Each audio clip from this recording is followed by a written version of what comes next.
लोगों की भविष्यवाणी को लेकर लोगों के बीच में अपनी अलग पहचान बनाने वाले श्री रामलला सरकार दिल्ली पहुंचे। यहां पहुंचकर बांग्लादेश में हो रहे हिंदुओं पर अत्याचार और भारत में ही शंकराचार्य पर लग रही पाबंदियों को लेकर एक प्रेस कॉन्फ्रेंस की, जिसमें उन्होंने न सिर्फ इन मुद्दों पर बात की बल्कि भारत के अगले प्रधानमंत्री के तौर पर योगी आदित्यनाथ को भी अपनी अगली भविष्यवाणी के तौर पर गद्दी पर बैठा दिया। साथ ही महाराज ने राहुल गांधी, केजरीवाल और गौ हत्या को लेकर भी कई बात कही। सुनिए उन्होंने प्रेस कॉन्फ्रेंस में क्या कहा। जी। हमारे देश के ही धर्म गुरु शंकराचार्य जी को वो माता की रक्षा के लिए प्रचार करने से रोका गया है। तो इसके लिए क्या कहना चाहिए महाराज जी? जय श्री राम, जय मां निकुंबला, जय मां कामाक्षा, जय श्री रामलला सरकार। यह प्रश्न सत्यता सोचनीय है, गंभीर विषय है। भारत देश का धर्मधुरी, जिसको हम लोग साक्षात भगवान शिव मानते हैं, शंकराचार्य पद कोई साधारण पद नहीं है। राष्ट्रपति से भी उच्च पद है ये, प्रधानमंत्री जी से भी बड़ा ये पद है। जो प्रधानमंत्री का पद है उससे भी बड़ा ये पद है। अगर जगत गुरु शंकराचार्य जी को रोकने के लिए प्रयत्न किया जा रहा है तो समझ लीजिए कहीं ना कहीं सनातन धर्म को इससे बहुत बड़ा खतरा है। जो शंकराचार्य पूरे समाज को जोड़ने का कार्य कर रहे हैं, पूरे विश्व को गर्वित होने का कार्य कर रहे हैं, सनातन धर्म को बचाने का कार्य कर रहे हैं, अगर उनको रोका गया है तो निंदनीय है, घोर निंदनीय है। और नागालैंड के जो सीएम जी हैं, हमको तो ऐसा लगता है कि वो सनातनी है नहीं, हिंदू है नहीं, वो क्रिश्चियन है। और क्रिश्चियन ही ऐसा कार्य कर सकता है। बहुत जल्दी से जल्दी माननीय श्री नरेंद्र मोदी जी को इस विषय को लेके हस्तक्षेप करना चाहिए। अगर नहीं करते हैं तो कहीं ना कहीं धर्म गुरु अपने आप खड़े हो जाएंगे और अपना पक्ष रखेंगे। जी। तिरुपति बालाजी के मंदिर में जो प्रसाद में जो मिलावट का बात की जा रही है, जी, इसके ऊपर आप क्या कहना चाहिए? क्योंकि प्रसाद तो एक मतलब लोग सब जी मानते हैं, तो उस चीज में अगर ये तो लोगों के साथ मतलब गलत हो रहा है, तो इसके लिए क्या कहना चाहिए? जी जी, ये भी बहुत बड़ा विषय है। और तिरुपति बालाजी भगवान के चरणों में जितने श्रद्धालु जाते हैं, बड़े श्रद्धा के साथ जाते हैं, विश्वास के साथ जाते हैं, और सनातन धर्म का प्राण है वह स्थान। अगर उस जगह में ये नर पिशाच गलत कार्य किए हैं तो घोर निंदनीय है। सच बात तो यही कि अनादिकाल से इन राक्षसों का बोलबाला चला आ रहा है। त्रेता में भी थे, सतयुग में भी थे, द्वापर में भी थे, अब कलयुग में भी हैं।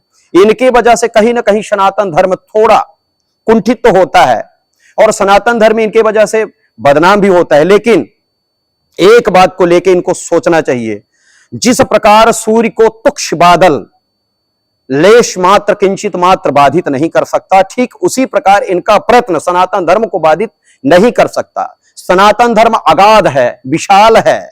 सनातन धर्म प्रेम से भरा हुआ वह सागर है जो सबको हृदय से लगाने के लिए संकल्पित है।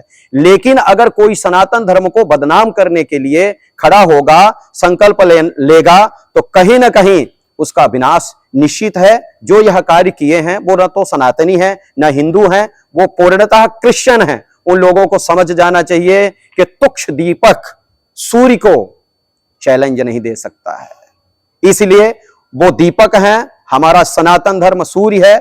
अगर ऐसा ही कृत्य करते रहे, ऐसा ही कार्य करते रहे, तो कहीं ना कहीं उनका विनाश होने में देरी नहीं होगी। जी सर, बांग्लादेश में हिंदुओं पर हमला हुआ है और जो भारत के मुसलमान हैं वो इसको एक तरीके से पूरी तरीके से दरकिनार कर रहे हैं कि ऐसा कुछ नहीं हुआ है। इस पर आपकी क्या प्रतिक्रिया?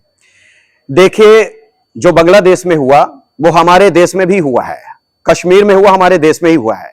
बांग्लादेश में जो हमारे माता बहनों के साथ बर्ताव हुआ, वहां के हिंदुओं के साथ बर्ताव हुआ, वहां के हिंदुओं के साथ अत्याचार हुआ, जो नर पिशाच बांग्लादेश में तांडव किए हिंदुओं के साथ, वो तांडव भारत में नहीं होगा, यह परम सत्य है। लेकिन उस विषय को लेके जो मुसलमान भारत के नहीं बोले, कहीं न कहीं ये मुसलमान भी उनसे मिले हुए हैं। लेकिन सभी मुसलमानों की बात मैं नहीं कहूंगा, इसलिए नहीं कहूंगा क्योंकि मुसलमानों में भी बहुत अच्छे मुसलमान हैं। भारत के हमारे बहुत सारे ऐसे मुसलमान हैं, बड़े प्यारे हैं, जो सनातन धर्म को भी मानते हैं, सनातन धर्म को हृदय से लगाते हैं। कहीं ना कहीं वो अपने देश को बचाने के लिए संकल्पित भी हैं। लेकिन वो कट्टर मुसलमान, जैसे ओवैसी नरपिशाच, एक तौकीर रजा नरपिशाच, डॉक्टर नाइक नरपिशाच, इन लोगों के लिए ये विषय है। इनको मैं कह रहा हूं, अगर ऐसी घटना को देख के कोई राजनेता चुप रहे और यहां के वो मुसलमान चुप रहे तो उनको ये कहा जाएगा कि वो ना तो मनुष्य हैं और ना ही मनुष्य की श्रेणी में उनकी गिनती होनी चाहिए। उनकी गिनती होनी चाहिए नरपिशाच की, नरपिशाच में। और जो बांग्लादेश में हुआ है घोर निंदनीय है, पूरे भारत देश को लज्जित किया, पूरे विश्व को लज्जित किया। बांग्लादेश के मुसलमान, कुछ मुसलमान भारत देश को भी कलंकित करने के लिए यहां हैं। अभी उनको ही हटाने का हम लोग संकल्प लिए हैं, उनको मिटाने का भी संकल्प लिए हैं और इसी संकल्प के साथ हम लोग आगे बढ़ रहे हैं। और वो दिन दूर नहीं जब इनका वर्चस्व खत्म होगा और सिर्फ सनातन धर्म की जय जयकार पूरे विश्व में होगी। जी महाराज जी, आपकी भविष्यवाणी हमेशा सत्य होती है, आखिर कैसे संभव है? देखिए, जो इसका जीवन पूर्णतः भारत माता के चरणों के लिए संकल्पित है, परमार्थमय है और पूरे चेतन मनुष्य के चरणों की सेवा के लिए संकल्पित है, उसकी वाणी हमेशा सत्य होती है।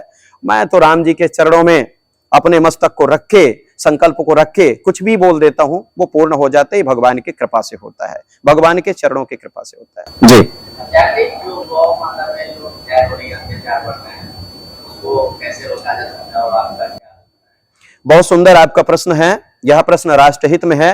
गौ माता की हत्या नहीं होनी चाहिए। गौ माता भारत देश के प्राण है, गौ माता हम सबकी प्राण है, भारत की गरिमा है गौ माता। जिसके चरणों की पूजा, जिनके चरणों की पूजा भगवान राम, भगवान कृष्ण किए हैं, अनादिकाल से जो गौ माता पूजी आ रही हैं, अगर उनकी हत्या हो रही है, उनका रक्त बह रहा है, सत्यता ये सोचनीय विषय है, कल्पनीय विषय है, चिंतनीय विषय है। लेकिन इस विषय को माननीय श्री नरेंद्र मोदी जी लेके चिंतन मनन करें, यह विषय अच्छा रहेगा। मुझे तो ऐसा लगता है कि अगर गौ माता की हत्या बंद नहीं हुई, गौ माता राष्ट्र माता के रूप में स्थापित नहीं हुई, तो कहीं ना कहीं सनातन धर्म की सबसे बड़ी क्षति होगी।